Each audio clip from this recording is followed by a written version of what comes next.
Hello, boys and girls. This is Red back with interview. I think this is interview number 8 or 9. I'm here with Bakken. I'm here with Frank, Simon, and Kieran. Say hi, gentlemen.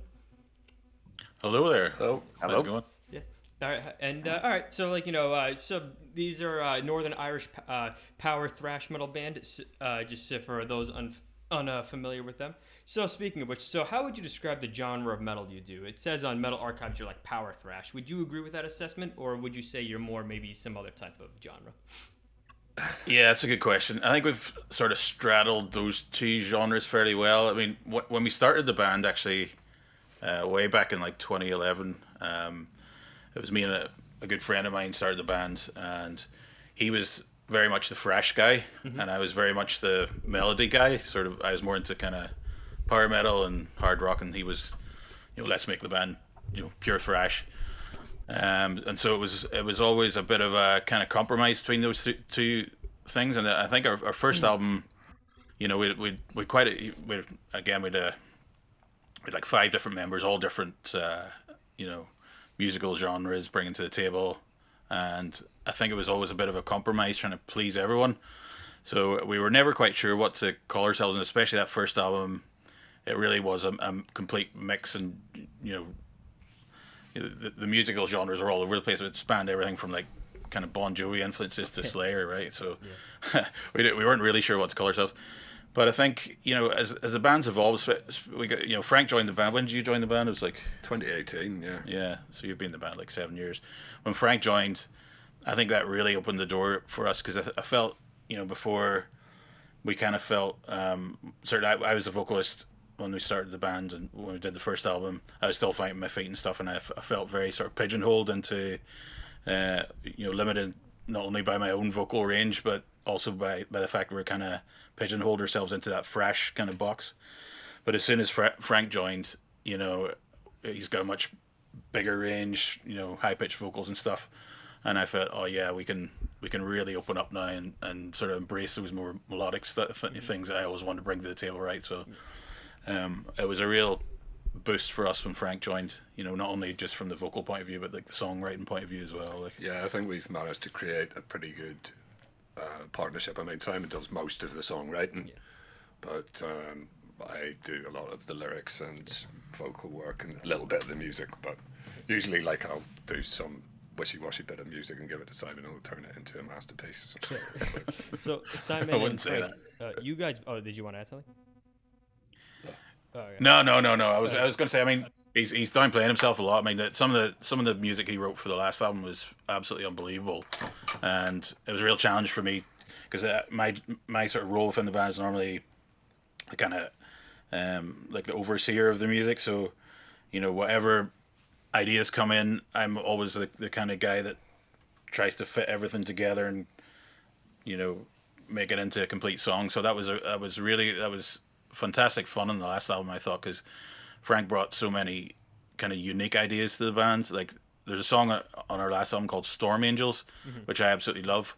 It's a really odd kind of time signature. It's like really dark theme.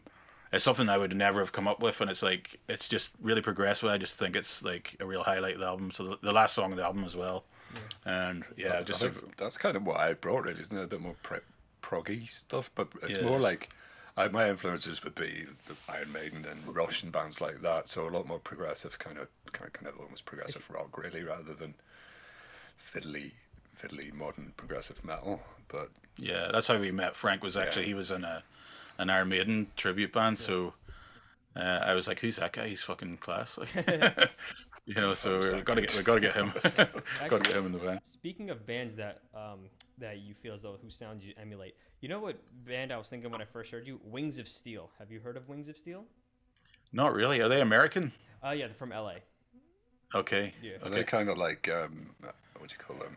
Ice. What do you call those people again? Iced Earth. No. Ice Uh, Earth or something, a bit like that kind of stuff. like sort of like yeah, they're kind of like a power metal band. I mean, I would like because like when I first heard you, like oh yeah, this sounds a lot like Wings of Steel. So I figured I would think that would be one of your influences, but I guess not. I think you guys would like them if you give them check if you check them out. They got some great stuff.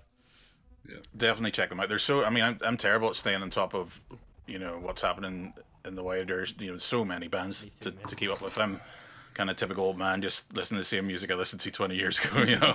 But Yeah, I mean, I think musical influence is big time. Sort of on one hand, Iron Maiden, Halloween were a huge influence for Oh yeah. me. I mean, there's the album Walls of Jericho. I think is like probably my favorite album. Just the pure relentless machine gun to the face, kind of really heavy. Hammering you. I love that, but also I love obviously early Metallica, early Megadeth, all the kind of melodic thrash bands and stuff. And I think we kind of try to straddle that fairly closely. Yeah. So Obviously, there's other influences coming in there like Judas Priest, Dio, all the good kind of 80s stuff. So, like, were you influenced by a lot of like those '80s? I mean, you mentioned Halloween, but were you more influenced by like the '80s power metal bands, and like were you influenced by like the European movements and like the U.S. power movements, or were you more influenced just like the '80s thrash bands and like the traditional heavy metal bands, like you said, Dio and Priest and Maiden? Yeah, do you know what? I think it's all equal measure. Like I was saying before, we'd kind of five members in the band, all trying to pull the band in different directions. I remember there's a song on our first album, and it's called Back to the Future, right? Because we were kind of arguing within the band. Oh, we want to do like more. At the time, 15 years ago, they wanted to do more progressive stuff like Slipknot and stuff, and I was like, no, I want to do 80s, keep it 80s. And that was like the message. That was kind of my sort of self message to myself. It's like, no, we're going to put the flag in the on the hill. And, keep it 80s, keep it fresh, keep it sort of classic metal. Yeah. So I think yeah, it's yeah, American thrash mixed with German power metal mixed with kind of British new wave of British heavy metal. Like a If you missing drew a band. triangle between those three things, I think we're sort of somewhere in there. you know. Would you say you guys are part of the new wave of traditional heavy metal, or you're not? You don't really associate with that movement. Is there one, or is it just us? Is there anybody else doing that kind of thing? There's quite a few really good bands from Northern Ireland and Ireland, that play that kind of genre. There's Conjuring Fate, who did Yeah. really well. Storm Zone. There's like a few really good bands from around here, and there was a bit of a kind of scene going on, maybe 10 years ago, a bit of a sort of '80s revival. But there's locally now it's death metal's really popular, Yeah. you know. But I think there's always going to be people that want to hear the classic stuff, Yeah. especially maybe they'll all kind of die out, in the next 20, 30 years, but we're still clinging to that rock like. Yeah. So somewhat related. So you mentioned which I mean you mentioned Halloween, but overall, which bands would you say were like the biggest influences on your sound? And in terms of, so you said everything's more even, so you don't necessarily lean towards European or U.S. power metal. You just kind of like it's sort of like an equal influence on all of those main influences on your sound. Yeah, do you know what? I think I think we probably sound most to most people, like if we choose one band, it would probably be Judas Priest. Hmm. That's the kind of common denominator I think between all of us. But having said that, you know, on the last album, and we're just finishing off our third album as well. We kind of we kind of threw the rule book out a little bit. I feel like, especially when you bringing new ideas to the table that weren't necessarily like pure metal. I think we've sort of adopted a songwriting approach where it's like no rules, and just whatever comes out comes out. And so we're kind of like we don't feel too sort of tied down to any one particular genre. Do you know what I mean? Yeah, yeah. And if, we're completely free to kind of explore. Play whatever the hell Because you there's want. like melodic death metal influences in there, stuff like that. I mean, I'm a big fan of In Flames, Children Bodom, stuff like that. There's little bits of that in there too.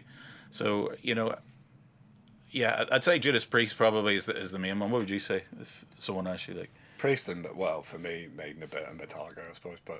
Um, but yeah, I don't know. Kieran kind of joined away. We kind of dominated a bit here. Kieran kind of joined after we'd written all of this album, really, and then just did some blazing guitar solos in it. I mean, Kieran, what would you be? It, bands do you think you would bring influences you would bring if we managed to get Uh, to another album? a huge one. Uh, King Diamond. I love Andy LaRock. That sort of solo.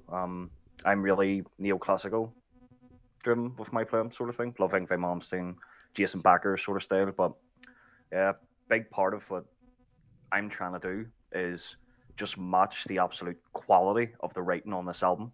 Mm. Just bring in something where it's like it needs to be amazing solos on it because each individual song of this genuinely I believe is amazing. so it needs something really good to pair with it, which is challenging, but it's fun to be a part of. Like, you know. Yeah, we kind of threw Kieran in the deep end. It's like, right, come on up to my, studio. We've got one day to record the solo, or 2 days, wasn't it? We spent doing the Oh, solo. 2 days. We're just trying to bash out these in a big log. Some songs have like 2 or 3 complicated solos. We're writing them on the spot, but it was great fun, man. It was really, really creative. It was a really cool experience, actually. Um, It's brilliant. I mean, we've got the two guitar players. We've got Simon. Simon's very structured and musical orientated. scientific. Whereas Kieran's more like this kind of like trying to tame a wild beast guitar solo. So so it's got a contrast between the two. Well, how would you say that sort of dynamic where like the two guitarists are on not necessarily on the opposite end of the spectrum, but like these different approaches? How would you say that really influences the sound? Do you think like it improves the sound, or do you think that like it's sort of you choose which solo works better in the particular songs?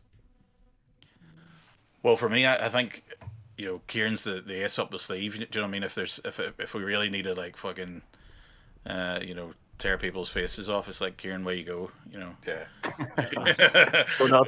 Yeah. But it's good fun having that yin and yang. I think. Yeah. I mean, I can't play anywhere near as fast as Kieran. I'm nowhere near as good. But I think having that kind of different strings to your bow, it definitely helps. Especially a lot of our songs are quite long, quite complicated. There's a lot of dynamic changes in them, some quiet bits, some loud bits. It's great just having that range in there. Yeah. So it offers a bit more versatility for your sound, so you're not just stuck with Yeah. All right. Yeah. All right. So you said you're working on. So how long did it take? You messaged over DMs. You told me you have next upcoming album. It's gonna have 9 songs on it. It's been a couple of years. The last album was released in 2020. Was it before COVID or was it during? At least 100 years. It is just famous. Probably like I think I was about 20 or something when we started this album. And now my beard's gone grey. No grey in his beard. Well. Zips by. What was it? It's been fucking nearly 6 years, isn't it?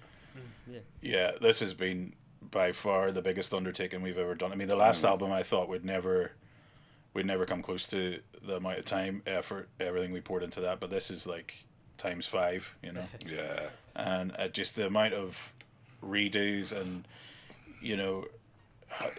we've actually got a studio here where we are now, and then I'm recording stuff up at another studio, and we're knocking ideas back and forth.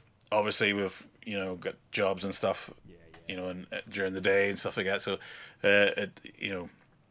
trying to find the time. I mean, if we were a professional band, had 2 or 3 months in the studio just to concentrate on it, we might have been able to be a bit more streamlined. But yeah, it's been a huge undertaking. The massive choir parts and stuff you've done, like the huge big songs, big massive arrangements. Yeah, it's been really intense. I mean, but this has really been where we've kind of come together as a writing team. I mean, absolutely. Whenever I joined and we did that last album, I don't know, my influence coming in, some of it sort of felt a little bit incoherent, a bit rushed maybe, but it was really good. Like, I mean, we were so pleased with that album, but then we released it just as Italian, they were locking down in Italy for COVID, and then boom, we couldn't gig, and that was just like it just kind of. And I think it's since the last album as well, we've kind of find our roles a bit more as songwriters. Like, I think maybe before I felt like I was still the kind of main songwriter guy, had to dictate things a little bit more, but now it's been more exciting for me just to sort of relinquish some of that control and work more as a team. Because like I'm sending ideas to Frank, he's coming back with stuff. I'm like, holy, that's amazing. I add stuff to that, inspires me, and we just have this constant back and forth, pushing the rock up the hill. That's what I call it. And we don't really fight over this stuff. And very. it just works kind of well. It's worked really well. You have to argue about it until you reach something that you're both happy with. Do you know what? That's the thing. We don't argue that much. We kind of agree on what we both think's good. And I've kind of learned my lessons whenever I've kind of. Simon's usually right when he says stuff. I'm always right. Not always. Not always me. Well, Simon. Usually when he says change this. What would Simon consider? Would you guys consider Simon the leader of the band? Yeah. Well, I used to.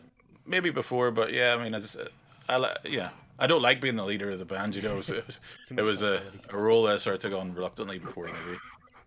Yeah, it's much more of a democracy now, I think, and that can only be a good thing. Yeah. Because yeah, as I say, it's like it's so exciting having all these new influences. Just Frank will come up with an idea, and it's like he'll write these crazy lyrics, and I'm like, you know, without thinking about too much about this has to sound like this band. I just like put down the music of what I think the lyrics are pushing me to write, and it's really exciting. It's really free flow kind of no rules. It's great. It works really well. Yeah. So like you rent out studio space. So like is that like do you get like something that's really high end or like you get something that's just more decent enough for what you're going for? Because you guys sound like you're perfectionists. It sounds like you've been working on this last album for like pretty much every day since We should. Simon. Do you know what? I might just turn the camera on because we kind of built this studio space from the ground up, and we did almost everything DIY.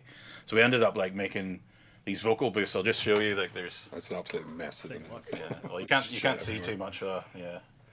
Yeah. We everything's DIY in here, but That's a big thing that Simon built with. It's like wooden frames full of soundproof wool stuff. yeah, Works really acoustic well. panels. So I Yeah. put the microphone in there and sing in there. You do most of the guitars in your place. Yeah, I made a studio for just the guitars, and that took months as well. That was one of the reasons why the album took so long because we were getting really fussy over like minute details. Yeah, Yeah, we had all kinds Yeah. of disasters and stuff as well. Like, Yeah. and you got married. I got married, got a new house. Yeah, Yeah. so quite a few tragedies and stuff, personal tragedies to people in the band, things like that. But yeah, we're still here and we're still going. And as I say, I think this new album is well, I can only speak for myself, but I think it's the best thing we've ever done. To be quite honest, I think it's the cannot best wait thing- till it comes out. Best Yeah. thing anybody's ever When done. is the when's the estimated release data for the album, or you have no idea yet? Well, we aren't signed, so we don't have any like strict kind of diary. But I think we're keen to get it out. At the same time, we don't want to. You only get one chance to release it. You don't want to mess it up. So we're aiming for spring at some point. That's about as specific as we can be right now. Get Christmas out of the way, and then yeah, we still, as I say, we're just finishing off the mixing, so we've the artwork to finish. There's countless other things to think about, like Spotify playlists, Yeah, videos, things like video, that. Yeah. yeah. Yeah, we have a video as well that should be coming out very soon. Yeah, yeah, maybe even before Christmas, but I don't know. Yeah. Is it going to be similar to your previous albums, or is it going to be something new in terms? I mean, maybe either in terms of aesthetics or themes or music genre, or maybe just a bit. What do you guys think? It's a bit like the last album, but it's a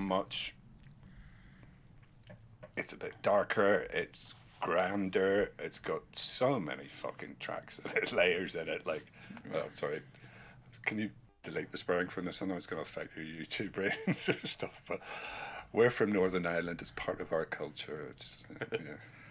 Anyway, it's got so many layers and it's got so much detail in it. The stuff that Simon's put into it is just phenomenal. It's not. Some of the songs are just you just go kind of. Well, there isn't really anything like this. It's kind of like I keep listening to bits of it and going. It's kind of like a bit like Queen, but evil. If that makes sense. I'd like to listen to that. But with loads of guitars, loads of vocal tracks and stuff, and it's really like orchestral kind of in places as well. I think it's So- heavier, and there's some It's heavier, slower yeah. paced songs, and I think the choruses are probably stronger, aren't they? Yeah, There's some a of it's lot of- very dark. It's very political. It's very. It's almost like a concept album, isn't it? I mean, we Yeah, had the yeah. kind of the theme for the album before we even kind of started writing in earnest, and the songs kind of all fell under that theme almost by chance, didn't they? Like most of them did, anyway. Yeah. So kind of. So yeah, So like a political thing, but kind of like Injustice for All. a little bit like that. Yeah, it's. I mean, can we say the name of it at this point? Yeah, I mean, I'm all right with it. I think we might. yeah. I mean, it's the working title is "Consent to Deception." It's just kind of like cultural dissonance, the way people kind of convince themselves to, believe in stuff that is easy for themselves to believe in, rather than believing in complicated truths, that they decide to allow themselves to be kind of tricked into believing lies and stuff like that, and it explores that kind of theme all the way through the album from Yeah, like personal points of view, political. media, being manipulated by the media. What else did we cover? Exploitation, um, divide and conquer. These kind of themes. A lot of these really topical things that are going on in the world that we just kind of. Yeah, I think we had the kind of dystopian ideas of it, and then it very much fits like the way that what we're seeing in the world at the minute. But yeah, there's a lot more introspection I think there as well too. I mean, there's a song there, like my favorite song on the album is called "Demon in You," and it's kind of a lot more kind of personal. Like I think before we were always covering themes like societal themes like bigger grand things, religion, kind of politics, things like that. It's a bit more abstract. Yeah, so we've got a bit more abstract, a bit more introspective, I think, with this one, and yeah, it's darker, heavier, and I think better all around. So, did everyone contribute lyrics, or was mostly Simon and Frank's doing? Kieran, I wonder if Kieran would contribute a bit. 'Cause, No. like, he's been a bit quiet. I want him to. I just listening. So my main thing was pretty much just solos. I think there's a wee line or two in here in the songs that have threw in like a wee underland, melody line, but the groundwork was there when it came in. So it was amazing to bounce off of Simon's solos, just when you were saying earlier about the contrast between the two of us. Mhm. Uh, and I would send stuff to Simon. He would give me real constructive criticism. Not saying that the solos are bad or anything, but he was just like, maybe even try and do this, and even send a voice note of mimicking a guitar, and then I'd be like, oh yeah, it's actually a cool idea, and then start doing what I'm doing. There's a lot of those floating around in our WhatsApps, people going. Yeah, so, Kieran, this is the first Bakken record you're gonna appear on, right? Yeah. Yeah.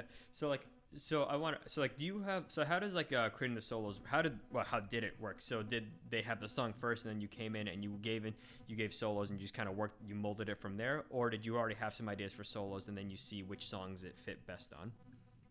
Well, I would definitely say that I have a play style. But as I said, the groundwork was there. So basically, when I was accepted in to help with the band and the record and stuff, I basically got kind of like a spreadsheet of like what I was kind of supposed to do, whereabouts, and so it was actually quite structured, which was really good, for tackling the songs. But yeah, as I was saying, tried my best, got feedback, and I think that it turned out amazing. Like, it really has.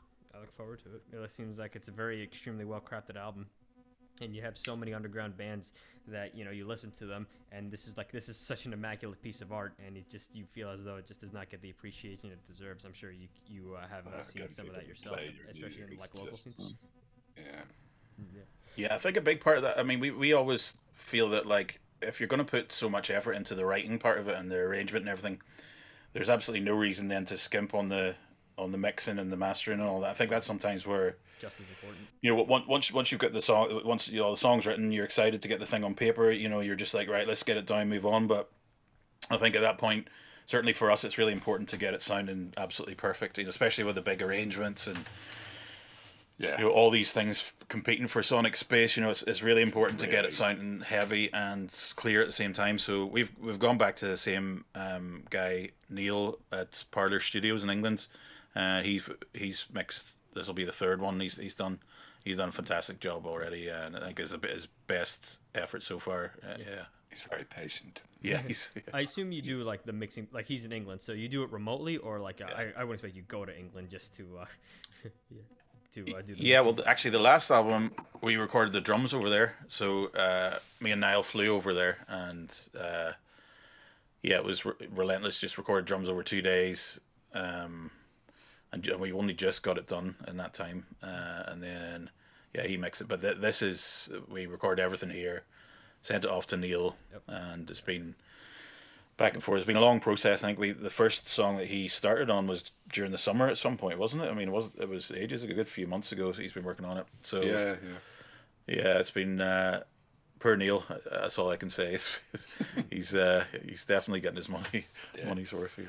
Speaking of drummers, were you gonna say something, Frank? No, No.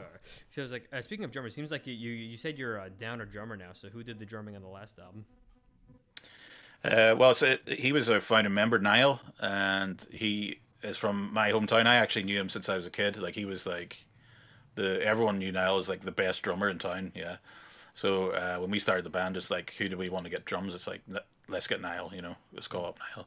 And he was at the time he'd retired. He'd hung up his sticks. He said, so we sort of like persuaded him to take it up again, and it was phenomenal. It's like by far the best double kicks I've ever seen. His feet are just He's like so good. relentless, really crazy fast. I just remember first time I saw him, it was just like my jaw just hit the floor. It's like this is the guy. And he played with us up until a couple of years ago, and then just for medical reasons, he's had to give up drums completely. So Oh, no, that sucks. we're kind of just trying to find the right guy. It's not been easy. We live in a kind of small country, small scene. It's it feels like all the drummers are already in bands. He wants to play in a 80s metal band. Nah, I want to play in modern metal, death metal, or whatever. Yeah. So. I mean, all the best drummers. I mean, people say like you read those top 10 drummer lists to see like, oh yeah, it's gonna be John Bonham or some shit like that. I'm not saying he wasn't a good drummer, but I also like the best drummer is gonna be some guy that no one's ever heard of. So, but Yeah, I'm totally. sure if you keep looking, you can definitely find some. You can find maybe if they're already in a band. I mean, a lot of them would probably be willing to do like maybe double duty, although it could be hard. I mean, some people I've interviewed on here are in like two or three other bands, sometimes four.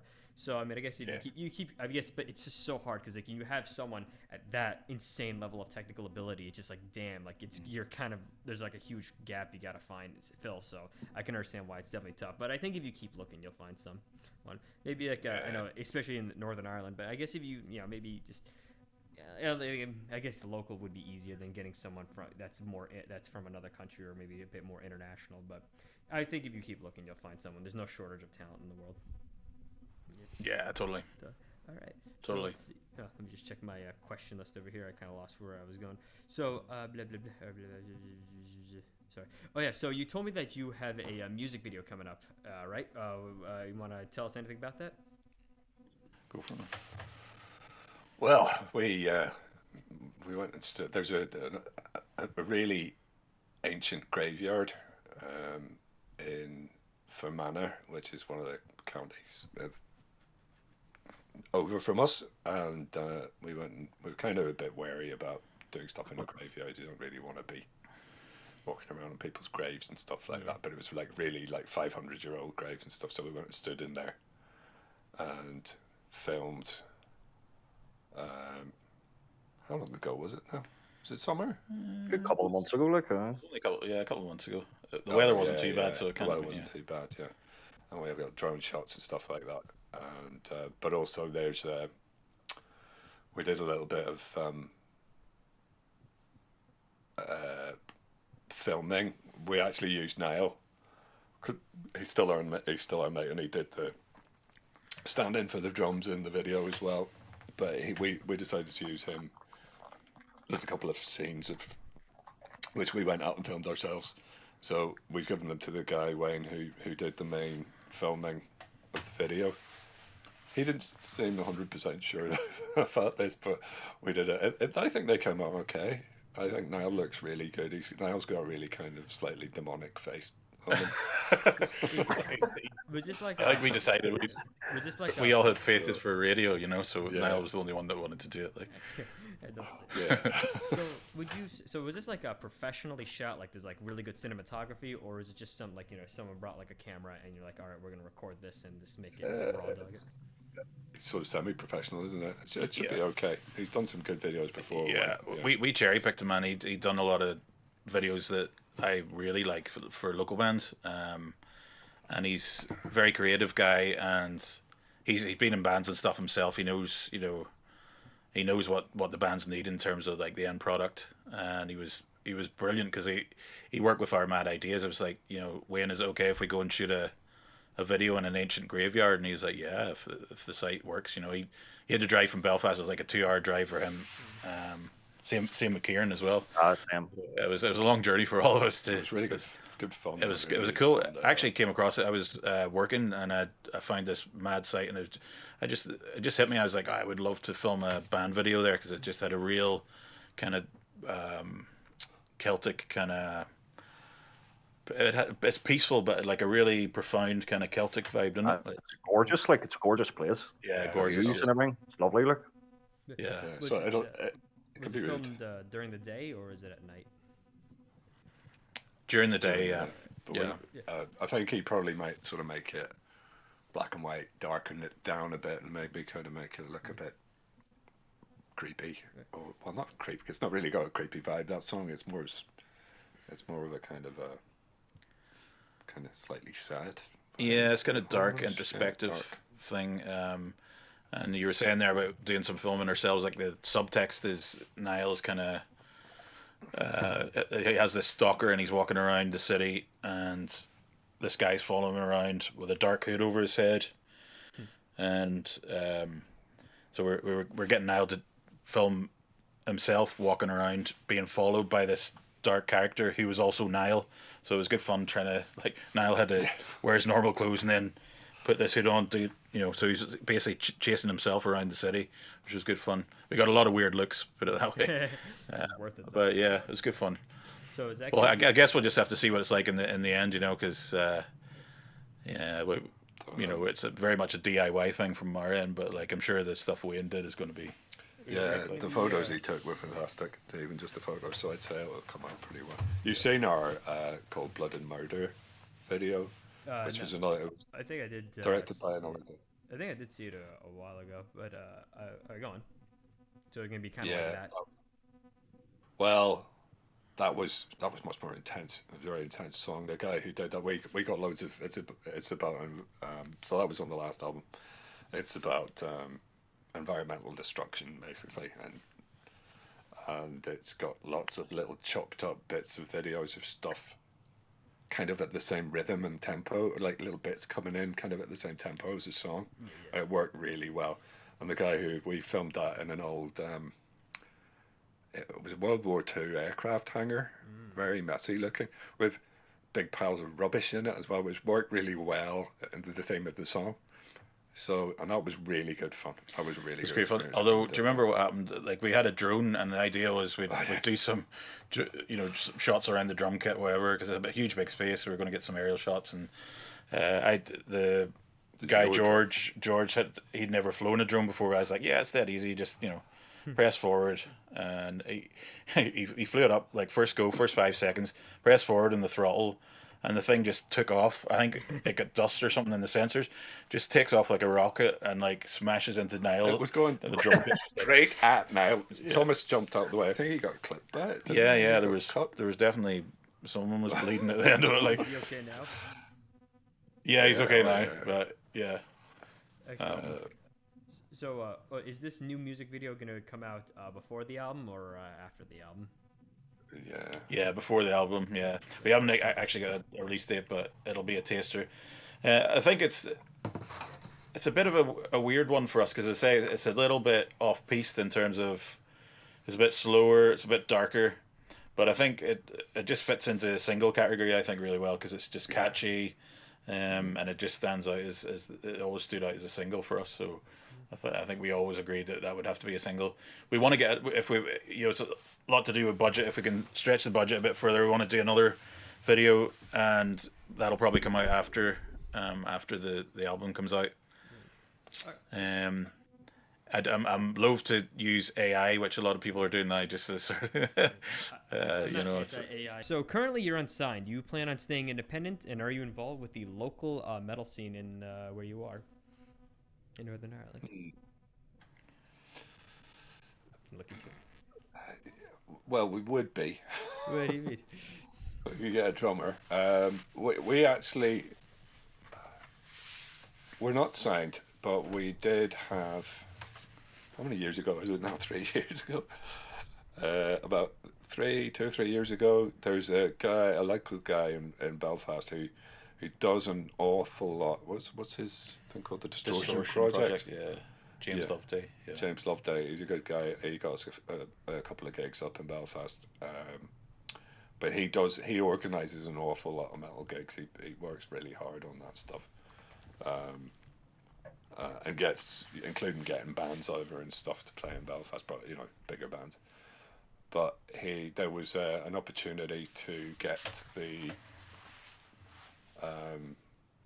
recording of an album funded for three local bands, and we applied and got picked, but then we just weren't ready, and people were leaving the band and stuff like that, so we ended up losing that. But it was kind of very flattering to get picked for that. But Yeah.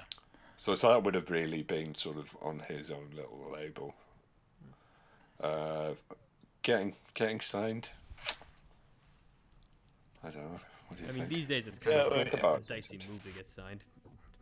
Yeah, I think we've been more than happy, sort of, from all points of view, in terms of like creative freedom and financial freedom and everything, and working to our own schedule and everything, and the amount of time we've invested in setting up our own recording facility and stuff like that. We've kind of feel like we can do most of it ourselves, other than the maybe a bit of the promotion side that we got help with that last time, didn't we? So A little bit, yeah. and the album did pretty well last time. If it does the same again, we're more than happy. So yeah, I don't think right now we're not desperately searching for a record label. If Nuclear Blast want to come along and sign us or something, then we're like, yeah, no bother. But yeah, We actually made enough money from the last album to pay most of the expenses that we incurred in making it, which is really good going. Well, I actually want to. So, like, is the bigger investment when you make your albums? Is it money or is it mostly just time? Because it seems like you already got a set in your place, just record. How many man hours did we put into this last album? yeah, I think. Do you know what? I think it is the cliche that time is money. Do you know what I mean? There's no way. Imagine we went into a studio and spent the amount of time that we spent on vocals alone. I mean, we'd be there for months. It wouldn't work. Yeah. Yeah, that was a nice idea, that thing of doing that thing with James before, but it just wouldn't have worked for us because, the only way it would have worked for us was if we'd done all our own recording and then got him to mix it. But they were expecting us to come into the studio and do it, and no. Yeah, we'd have probably gone over by months. We got 3 years to go through and nitpick all the. Yeah. Yeah. But it seems like And we're kind of set in our ways like that now, aren't we? We've learned enough about how to record vocals, how to record guitars. Maybe. We haven't taken the plunge into mixing our own stuff, but maybe someday, But even still, we're very happy with Neil and what he's done for us, and it's cost effective to get that. It's definitely worthwhile getting someone to mix the final product for us. As I say, it's worth after having spent all that time on recording, you don't want to skimp on the mixing side. So you guys, last album sold more so that you can not only cover the expenses, but you actually made a bit of profit off of that. Was that? No, I think I thought you. It probably nearly washed its face. Yeah, nearly washed its face. Yeah, you don't. Small bands like us, you just don't. You're just not going to make money from it, especially with Spotify. Spotify are just. I heard evil. I heard it's extremely brutal if you're signed to a label because the label takes like 80% of it. So maybe you should stay a bit unsigned. Yeah, maybe you might get a bit more. That's it. Although I remember last time we'd a random order from Japan, which was like, oh, that was brilliant. Yeah, but like 20 CDs or something, or whatever. It was like 50 or something. 50 CDs or something. Some guy stocking them in his record store. Yeah, and then they sold out instantly, and he was like, "Yeah, do you want? Can we get some more?" And we're like, "Yeah." Sure. But I couldn't get any more because I think he was having financial problems with the shop. Yeah. But the Japanese must have loved our stuff. Yeah. It just goes to show there's like tiny little kind of scenes everywhere that still buying CDs and. Yeah. hosting a metal shop is like really just brutal. Not only is it too niche, but like especially like where I am in New York, it's gonna be like fucking 10 grand a month for rent, and you're not even sure you're gonna be making half of that. So maybe sometimes I did wonder maybe I should start a record store, but I have zero business acumen and it'll probably go bankrupt within 6 months. So I'm not even gonna try doing that. So speaking of profit, do you guys have like merchandise like shirts and stuff like that? Yeah, we do. We actually have we had a run of the last album, don't we? With still some stock left from that, I think. Yeah. And We never sold any of those T-shirts we got printed. the most recent the ones. last ones, yeah. Yeah. But we didn't really push them. Typically, we find that like the T-shirts typically sell at gigs. The CDs sell in the background slowly, but you need to be playing gigs to get the T-shirts sold, I think. I think Kieran, you're gonna have to take over this shit. We're crap at it. The gigs, well, getting off at it, it's something that I would love to do, promotion. like, Yeah. But even I actually got, I think it was my dad and stuff has actually bought merch from like the previous albums. No, he loved it. Like he loved the shirts, brilliant quality and all. So I can attest to that. Not just because I'm in the body, my dad was happy with it. So buy Bakken merch. Yeah. I mean, get I'll buy a the shirt. cash. Do you have shirts ready for the? I mean, do you have the album cover art ready for the next album, or that's still in the? No. That is the thing we need to really hurry up and get sorted. We were bouncing a few ideas around and didn't really go anywhere. So I think we're in the position now that we need to get that sorted. Like, Well, Isaac, who's one of my offspring, did the last album cover, and he was kind of going, "Do you want me to do this one?" And his art's improved. It's fantastic. He actually did a couple of wee sketches there. So, but we'd asked Marty who did an animated video for us for a song called "In Requiem" on the last album. I don't know. You may or may not have seen that as well. Look nice. And it was absolutely brilliant. That was one of the best parts of the last album, was making that animation with Marty. But the only reason he could really do that was during the lockdown. He had loads of time. So we asked him to do the album cover, and he's done some bits and pieces, but he seems to be really busy. So I think we might just get Isaac. I think Isaac could do something a bit terrifying, actually. Well, are you guys gonna provide the concept and idea, or are you just gonna let the artist just like do whatever he wants and see and if it's cool by you? Well, we have to get our in, don't we? It has to pass through your filter first. Yeah. You get final say. All right. Actually, speaking of the next album, so like, somewhat related. So what, on your previous stuff, it says on Metalum that the main themes you cover are like fantasy and battle and fighting. So would you say that the next album is going to be divergent? Because you said like now that you're going to go towards more political themes. So you say this is kind of like a break from the previous themes of your albums, or do you say maybe that description of battle and fantasy is not quite what you had in mind when you were doing the first albums and EPs? Yeah, it's still. Yeah, I think we've always tackled kind of the bigger, philosophical, political, societal kind of things. We're not like, we're not into dragons and swords and stuff. Yeah. We have got one song that I kind of went off a bit onto, like Greek mythology and stuff like that in this new album, which was fun. Yeah. But it was a bit of a one-off, really. The rest of it's all grim, dark and political and stuff. So I mean, but that was really good fun. It's like we've got. I mean, it's more kind of metaphorical and stuff. But So, we don't really want to go through too Dio on it, Yeah, I mean, that's like Dio. Let's just like wrote poetry for most of his song lyrics, but that's like he's like I mean, I would say, I mean, as far as traditional metal is concerned, like he's definitely one of the greats as far as lyrics are. Oh, absolutely, 100%. Yeah, lyrics and just favorite singer. Yeah, and just his delivery and everything, the way he tells stories, is just incredible. Dio's the all-time greatest. Like, my dad told me his favorite band when he was back in the 70s was Rainbow, and then when Dio left, he said he was like so disappointed when like the new guy, what was it, Graham Bonnet. I mean, it's not that he didn't like it, but he just preferred it when it was just Dio and Blackmore on those original Rainbows. Yeah, but he's also a Dio fan as well. Then I think he did like when he sung for Sabbath, but he only sung for like 3 albums. But anyway, so as far as the themes are concerned, so like, are these themes like more personal and cathartic, or are they more with the intent of fitting the aesthetic of the music, or maybe somewhere in the middle? Because like the aesthetic of the music is also more cathartic for your own personal interests. Well, I think this album more than any of the other albums, I think we started with a bit of a concept, and the songs kind of grew around that really. And I think also more than the previous albums, like quite often I'd write the music and then go, okay, what am I trying to say here? Whereas me and Frank had ideas. Sometimes Frank would write lyrics, and I just go off and what's the best way I could fit music around this, or we'd have ideas, bash them off each other. But it was always like the lyrics formed the theme of the song almost before the music did in some ways. More so on this album than on the last album, I would say. Yeah, I think. Well, the thing I found with this album is I think you and me both work at our best when, like, if you do the music for a whole song, go for it, do whatever you want with the lyrics or and the vocals.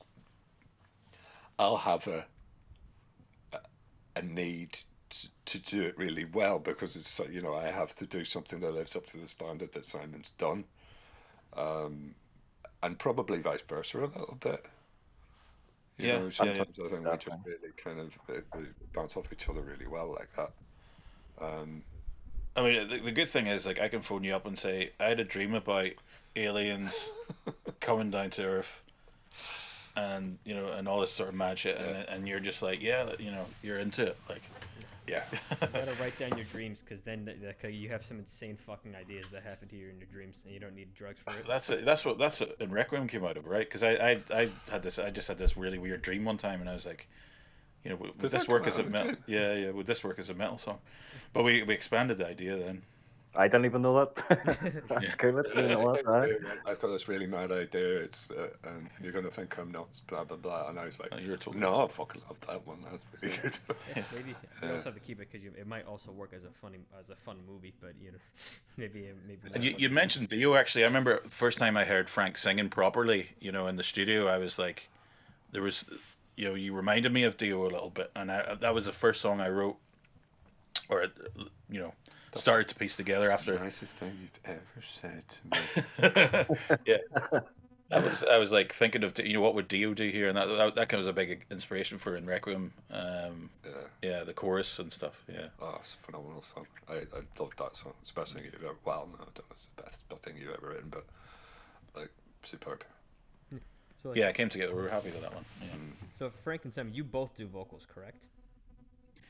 Well, not so much. I mean, I used to be the singer, but I kind of stepped away from the mic. Previous album, I sang a little bit on Cold Blooded Murder, I think, but then after that, I mean, I was just like, what am I doing? Like, Frank is so much better than me. Even backing vocals and stuff like that, I just think it sounds way better with Frank doing them. So I'm just like, have at it. I think So do you do do like love backing that. vocals now? Live, yeah, yeah. And we sometimes do cover gigs. We did a few one-off gigs doing sort of Metallica, well, a whole plethora of '80s sort of bands. Priest, Dio, Megadeth, Metallica. I sang a few Metallica songs and stuff, and then you did all the Yeah, you're better at more that. operatic stuff. You're Yeah. better at the kind of thrashy stuff, probably than I am. So I mean, Frank seems to definitely be fulfilling the role that you want. I mean, I would say like if you're talking to like someone who sings like clean vocals metal, I think being compared to Dio is probably like the biggest compliment you can give someone. So Frank should be thankful for that. I wish. And then even if you're like halfway there, that's still better. That's still what most people would wish they can get. All right. I think like when we're recording as well, like I think it works well when I'm in here, kind of annoying Frank and going, "No, you need to get more Dio into it." True, yeah. And Frank's like, "Oh, shut up, Simon." And then he, Whatever. If you want to be a singer, the first horror. Well, the first horror is standing in front of a microphone and hearing what you sound like out of a speaker and going, my God, that's awful. And then you gradually work your way to be a bit better. And then the next horror is recording yourself and going, and then you gradually work your way up until you kind of it's a really good way to learn how to sing better is to hear yourself and go, that's horrible. Yeah. And then you practice and you practice and you practice and you re-record things and you listen to the way you form your vowels and all this stuff, and eventually it starts to sound okay. You actually kind of like There's it. still times whenever I can hear my speaking voice coming through in the singing, and I go You got that cringe. voice in your head you like, but when you hear it, Yeah. you're like, fuck. I mean, what about like when you sing live in front of others? How would that compare? You would you say? I love it actually. I don't really have a problem with it. It's well, you know, technical issues whenever we're playing live and not being able to hear yourself and um, running out of batteries in your monitors and Well, that's the all worst. that kind of stuff is a pain. But singing is quite easy. I think if I had to play guitar on stage, I'd be absolutely terrified. I do play guitar, but actually playing on stage, I'd be I, the opposite, 100%. I couldn't which imagine singing 100%. Because I've done, like the three of us done backing vocals on the album. I drove up, and so I'm okay with doing backing vocals on the album. If you try and put a microphone in front of me on a stage, no, Nah, I couldn't. not a chance in hell. you're gonna have to do it. You've got to do it. No, We could need. never get me to sing. You I gotta be. always had to You like can you do the shouty bits? Like, I've done like wee shouty bits and stuff. That was fun because it was my first time ever doing it. But I got to a stage where like I had to be comfortable myself to be so good at guitar where nobody would ask me to sing. Do you know what I mean? So I had to do that. I mean, doing guitar is probably already. I mean, are you comfortable? I'm sure you're comfortable playing guitar in front of others, but like because when it comes to voice, there's like a more, you're more cognizant of yourself when you're singing. I mean, especially if you're not used to singing. So, Frank, would you say like Yeah. at first you were like nervous at singing in front of others, and then it just kind of became second nature? the first time, Yeah. first time I sang Yeah, on first time stage is always with the it. most terrifying. with But the then main, after yeah. you're like, oh, okay, this isn't bad. I'm in my element. Yeah. Oh yeah. Yeah. You, I you took came up on, I was singing like, really kind of late in life. I really. was old. Yeah, I was old. I mean, I'd done bits and pieces. I'd always played guitar and written little songs and sang parties and stuff like that. Then I randomly decided to join an Iron Maiden tribute whenever I was 42. And so it was like quite late. But I mean, I think, I don't know, maybe doing that when you're a bit more mature is probably. At that stage in my life, I knew how to learn how to do things. I knew Yeah. how to learn something better than I would have done before. And when you put yourself in a position where you've got to sink or swim, you get kicked out of the band. You've got to be good at it. So you've got to make yourself good at it really, really quickly. And I don't know. I think I struggled a wee bit with Bruce, but eventually, I think I was getting good at it, and then just whenever Mick decided to kick me out of that band, uh, and then it was a good thing because I ended up in Bakken and I've participated in some really good original material. So yeah, if you want to do it, just go out and do it. Just learn how to do it. It all works. It's Yeah. There's yeah. no reason if you want to do it. It's never too late to actually do that shit. Oh yeah, never too late. So like, do you guys perform live a lot, or like, and when you do, is it like local in support of local bands, or do you ever travel a lot when you do live stuff? I think the last big gig we played was with an American band called Night Demon. They're a Oh, yeah. fantastic band. That's a great band. Yeah, fantastic live band. But that was the last gig we played, and that was over a year ago, I think, wasn't it? And so Yeah. we've just had our head down this album. We're like, right, we're not gonna play, we're not gonna book any shows until we get this album done, and just focus on that. And of course, the albums take way longer than we ever thought.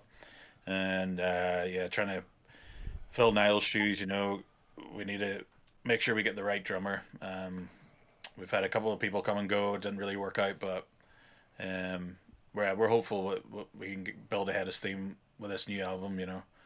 I think that the songs as well on this album, I think, will work a bit better live, because if there's any criticism of the older stuff, I think it's like a little bit complex. Some of the songs are a bit sort of dense or whatever, overly complex for It's a good criticism to have. the live scene, So Yeah. So like, it's fun. I'm sure it's it's fun when you play live compared to like just playing in a studio in front of a microphone.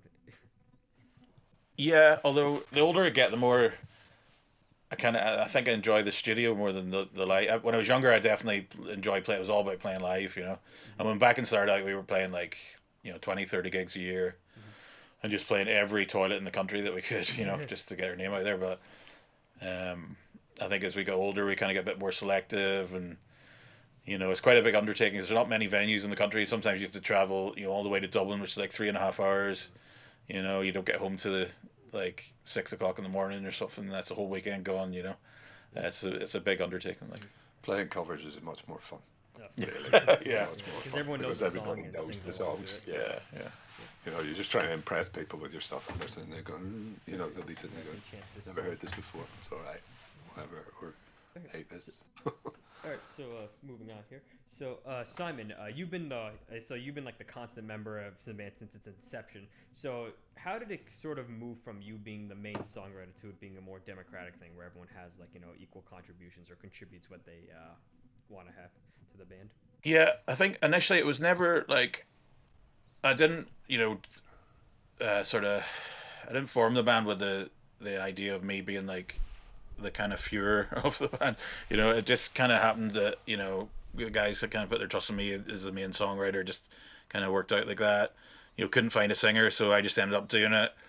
So I was the main guitar player, main singer, and just ended up writing most of the stuff. But as I say, having Frank in the band and like bouncing ideas off each other and not feeling that responsibility of being the sole sort of song contributor has been a huge weight off of me. But it's really inspiring as well, because I think the band started maybe going a bit stale. I felt like when I was singing, we kind of not ran out of road, but I felt like we were working within like a smaller box. But I just as I say, I remember seeing Frank in an Iron Maiden band. And I was like, do you know what? If we had someone like Frank in the band, that would free us up to do so much more stuff. I'd be able to focus on playing more interesting guitar parts. You could we're not tied to the whole fresh thing, and it was just a bonus that I found out you could write songs too. So Not just a singer. yeah. That's That's good. So actually, you want to ask. So Frank, when because you've had the Bakken's had some previous vocalists in the band. So Frank, do you try to like bring something new to the band with your vocal style, or do you like try to like sort of also emulate the previous vocalists that were in the band? I think I sing Simon's stuff live. It's a lot kind of lower pitch than the stuff that I would tend to do. Um, my I think I'm kind of like I'm a baritone, but I sing tenor. But I have a kind of probably my peak is probably a bit higher than you. And to be honest, I don't think me singing Simon's stuff sounds as good as Simon singing Simon's stuff. But I would tend to or tweak it a little bit to try and give me a bit more of tweak the melodies a little bit without kind of losing the original. Mm-hmm. Quite hard to get it right, really. I mean, we tried that Back to the Future song, it just didn't really work. Pardon me, but some of the stuff does work. There's a song called Darkest, Sasquatch, which I enjoy because we yeah, when you joined the band, we are like, okay, we can rearrange this now. And the chorus, we wrote a high melody. You sang that, and I sang the original melody in the lower yeah, that's fun. That register, and sounds that was good. fun. And Yeah, it's almost like a bit of a kind of System of a Down vibe going on with yeah. the two contrasting vocals in that. And I was like, yeah, this works pretty well. I mean, we haven't really explored that too much recording because you're pretty competent at doing all of the vocal arrangements I yourself. think we Like, probably should get you in a bit more actually. Some of the there, I I done a lot of kind of quaint stuff with 16 layers of singing, and it sounds like me just on my own. I think it would be better if we had the other guys or anybody else who can sing in the band adding a bit of a layer in here to give it more of a choir sound like Queen did Mm-hmm. with Roger Taylor squeaking on the high bits and Freddie and Brian and whatever doing all that. But yeah, maybe in the next album. I think that kind of thing works like in arrangements on their own. Like if it's a choir on its own, and Yeah, you want to fill out all the sonic space. But obviously in a metal mix, when you've got like these soaring vocals and the crashing cymbals and loud guitars and everything, have so much little sonic space. I think it works better it's with got to just be that tight. one voice. Yeah, Yeah, yeah. and yeah. So yeah, it's interesting. Cool. All right, moving on now because I just want to make sure we have enough time here. So, Kieran, how did you get the job for the band? It's actually a funny story on my part. Uh, I actually had a friend. I've always been like a kind of like a bedroom guitarist where I just practice, practice, practice, and never done anything with it. And anybody that was hearing me play, like, oh, you're brilliant and stuff, but I never ever thought that I was good enough, you know. And I actually had a friend come up, and he was up for like a half an hour and fell asleep. So I was like, I must be busted. Let him get a bit of kip. So I was like, do you know what? I was sitting bored and I was playing a guitar, and just randomly one day I was just like, is anyone basically looking at metal guitars? Seen Bakken and applied, and then all of us met up. I think I got a couple of weeks to learn a set list, and it just went so smoothly. I think I got offered it the same day or something, like when Yeah. we'd done the We managed and to it. I actually get 5 people in a room practicing for a wee while there, which was which was good. And yeah, you were doing really well. But Yeah. then just if we could just get a steady lineup, if we could just get people who aren't gonna decide they don't want to play drums anymore or whatever, like it Yeah. seems like, Just keep looking and or ill, so you know. Yeah. All right. So, general question: because what are your main goals for the band? I mean, is it just for musical expression? You also want to make like a point with your music. I mean, you're exploring political themes on your next album. Yeah, for me, I think I personally made a bit of a conscious decision, kind of just before Frank joined the band. That was like a line in the sand where I was like, right, we've been doing this quite a while now. We're not going to take a step back a little bit and treat this more like a hobby, and you know, pour our heart and soul into it. Yeah, but not feel under pressure that we're playing so many gigs or to please people. Just work within our own time frames, and I think that's just been brilliant. I mean, that's been the best thing for me is just not feeling under pressure that we have to do anything by a certain time.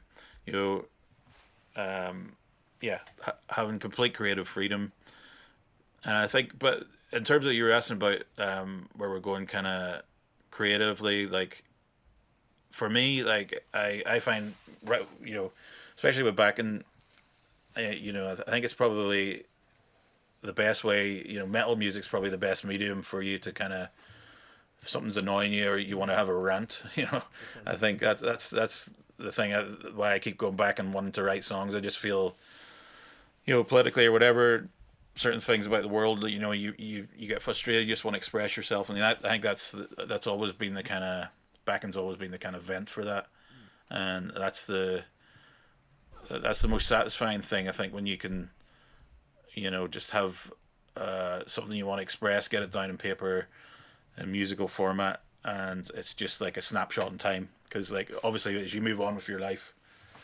your views change and stuff like that. And it's fun just looking back on, 10, 15 years ago. The songs I wrote then, they're certainly different from the songs I'll be writing now. And for me, that's what keeps me coming back, is just the kind of, that creative process. I just love it. Yeah. Mhm. Yeah. I mean, yeah, you never want to turn what you love doing into a living. Especially with music, it's brutal. It's going to be challenging. Yeah. I mean, I have a job that I really enjoy as well, and Yeah. it would take quite a lot. I mean, as I say, if nuclear blasts or something come knocking at the door, like, yeah, do you want to go on a tour? Yeah, no problem. Um, but we're more than happy to carry on as we are. I think yeah, it's really satisfying just being our own boss, I think.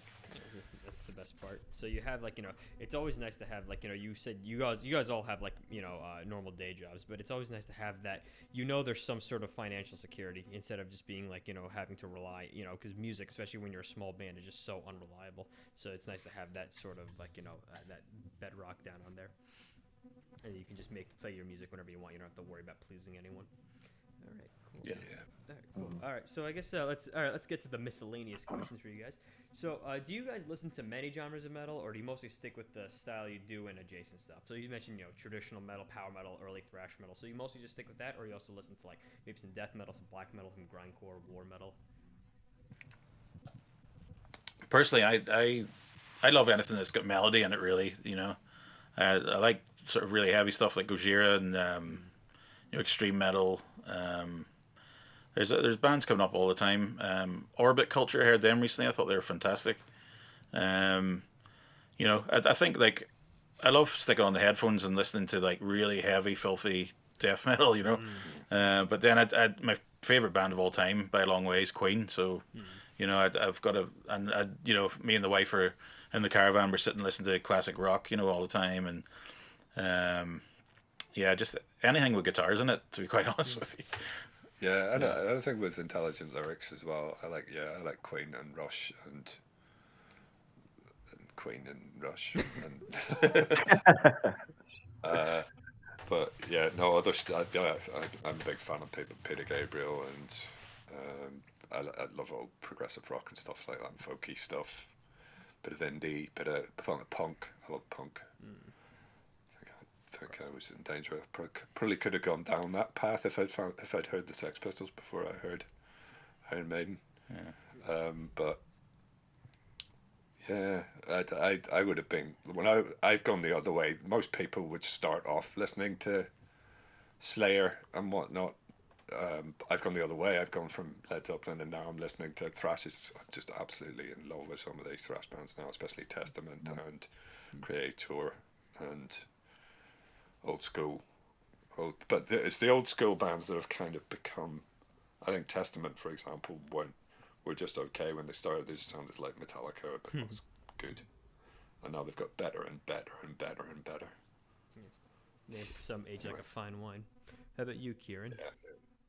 I go super heavy sometimes, but I listen to a lot of different stuff. I could listen to like Infant Annihilator, Die Artist Murder, really, really heavy stuff, deathcore and stuff, and then I could go to like rap, I love like Suicide Boys and stuff like that. To country, Garth Brooks, bit of Phil Collins, mix it up. Listen to a lot of different things.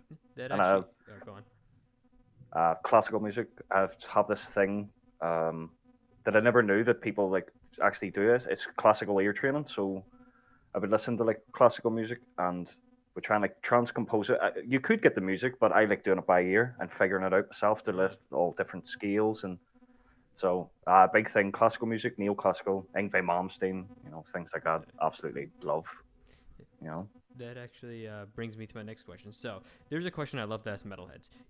I'm sure you've heard the question. You have to bring 3 albums to a desert island, and you have to. But here's the. I'm gonna ask you that. But here's a catch. You have to bring things that are not metal or metal adjacent. So you can't bring any metal, any hard punk, or any punk or hard rock. So which albums are you bringing? Do you want to go first, Karen? I could go, yeah. I'll take Queen 2. Mm-hmm. Oh, that's one of mine. That's one of mine. I'll probably take Invisible Touch, Phil Collins, and then probably a Suicide Boys album. Probably my 3. Frank Levi. Frank and we were just discussing this before we came on, and we managed to pick like almost identical 3. But I had picked definitely the White Album. Beatles. Although I was kind of 50-50 between the White Album and Sgt. Pepper. I love some of those Beatles albums. I absolutely love. Queen. I was humming and hawing between Queen 2. I think I'll let you have Queen. Probably Pink Floyd, The Wall, which was a very big. That's a good one. That's rock. You're not like that. No, it's not. No. Is it? It's just progressive rock. It's on the fence here. It's a bit of a like no. I was thinking Radiohead as well, maybe. Okay, Computer. Okay, Computer. Yeah. Okay.